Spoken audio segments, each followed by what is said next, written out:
This is the fifth educational change sauna here at the Harvard Graduate School of Education. Welcome, everybody. We have a little role play for you this evening.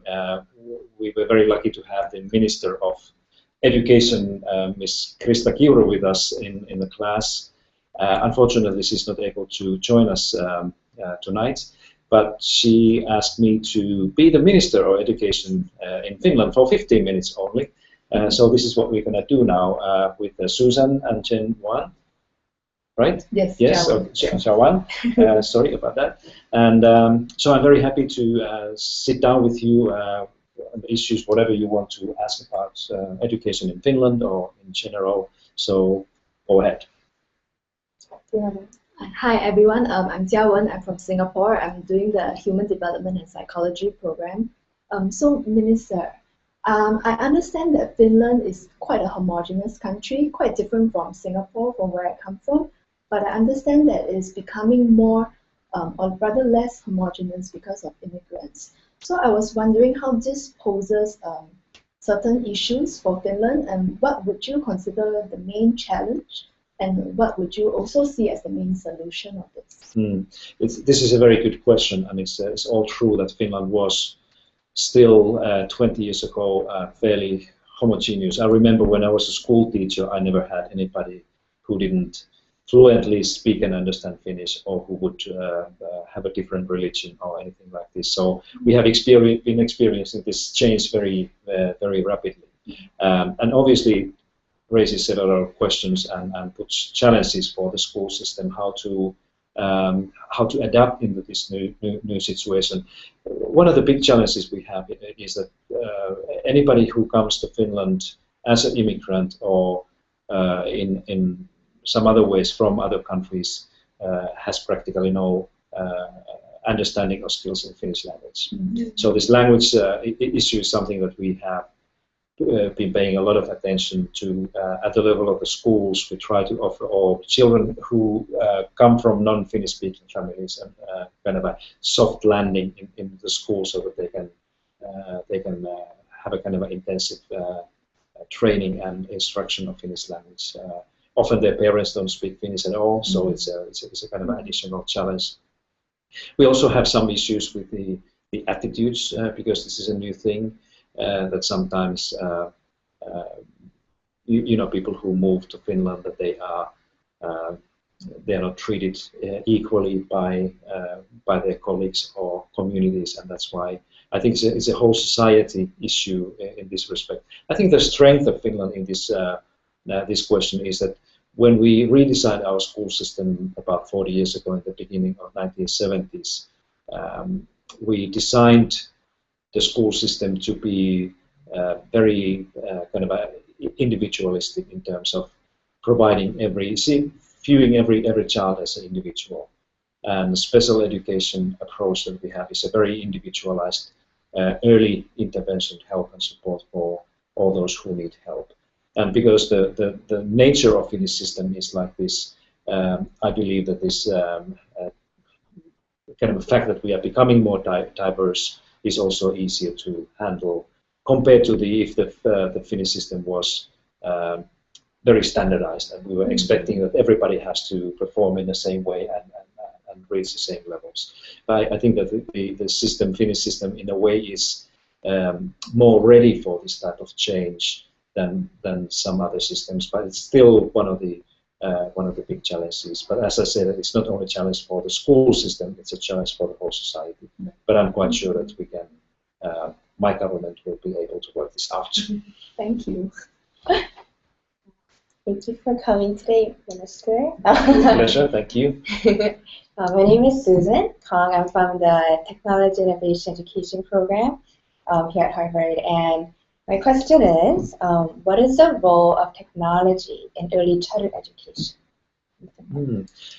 That's another important and interesting question, and I think in Finland we have been more preoccupied by the kind of a question that how do we work out this transition from a pre-technology era in our societies and education system as well to the time when everybody is carrying these technologies and devices with them. I think we have been not so much concerned about the early childhood thing because of the nature of Finnish early childhood education is very different. We are not really focusing on teaching and learning in a sense that many other countries do in the kindergartens and preschools. That in Finland is much more built on play and learning to be with other children and understanding yourself with or without technologies. So I think that we are in Finland believing much more on kind of an early childhood without having so much focus and emphasis on instruction and kind of organized things, and that's why I think the technology is not playing such a kind of a central role, or the use of technology is not kind of a critical question that it is in the education systems where the early learning is having a form of almost like a school type of school methods and learning. And I understand that if anybody has a system like this, but then this question also emerges where people ask whether we should be using iPads or technologies or gadgets in the early childhood programs. But as I said, this is a big question. Like our minister was also speaking about this. How do we support this transition from kind of a pre-digital era to the time when everybody has access to these things? But I belong to those, as a minister, I can say that I think the childhood and play and all these things that children do during their day in the kindergarten and daycare can be easily done without access to technologies. I have a 2-year-old son myself at home, and he's already spending a lot of time with the iPad and doing these things. And if my opinion is asked as a father, I would say that I would rather see my son playing with other children and singing and dancing with them without technology, rather than being concerned about how to integrate it as a part of their daily lives. I was very interested about what you mentioned about early childhood development and how important it is actually to develop children young, between 0 to 3 years actually, but development not in the sense of intellectual development, but giving them free rein to play and experiment.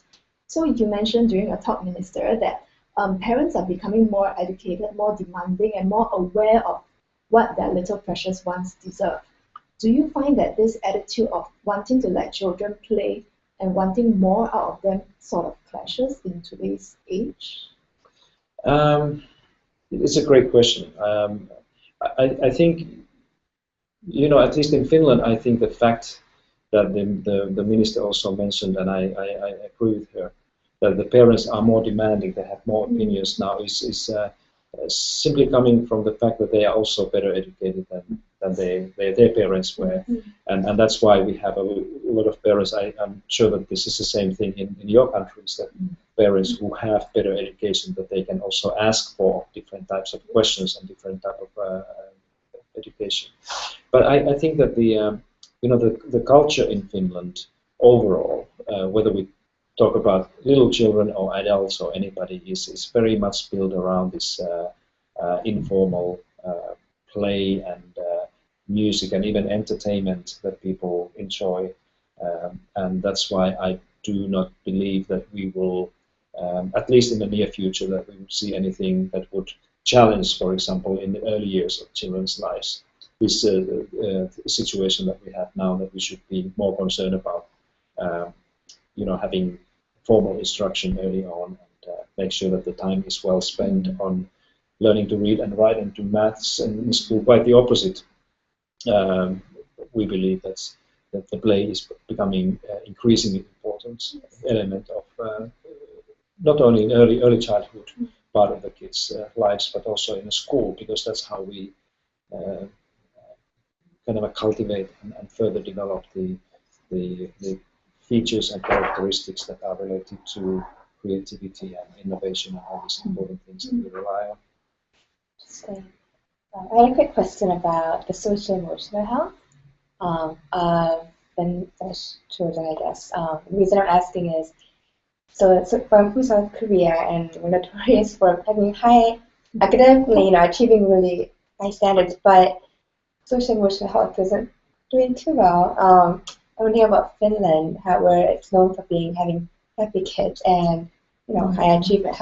What are the factors do you think that play into that? Yes, sometimes we think that our children are not that happy because particularly in the school, because they often complain that school is not fun, and the school meals are not good enough, and there's too much this and too little that.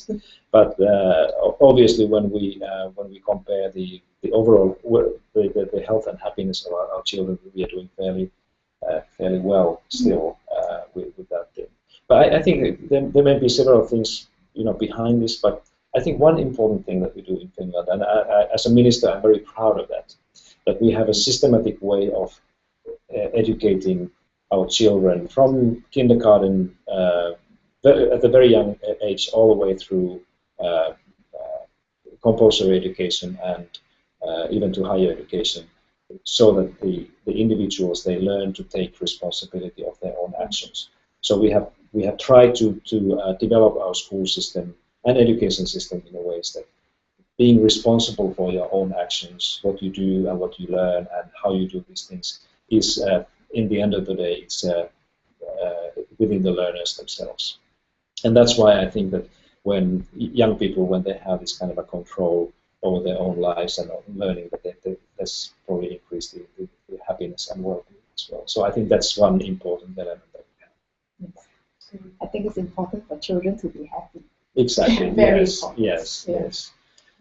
So we have still time for one concluding killer question. Killer question. Yes. Well, one killer question is from the OECD report. Actually, Singapore is identified as the place with the best schools and the happiest children. And I'm not sure, but it shocked me as well. But I recall my school days, and I think coming from a safe environment, being able to learn in a safe place is an aspect of happiness that we overlook a lot of times. So I think it really struck me and reminded me that being safe is actually important. Yes. But thank you very much for your time and questions. I have to tell you one thing. I really enjoyed being the Minister of Education. 15 minutes only, and I hope that I didn't make too many mistakes. And I wish you all the best. Thank you very much, everybody. Please join us again next Wednesday.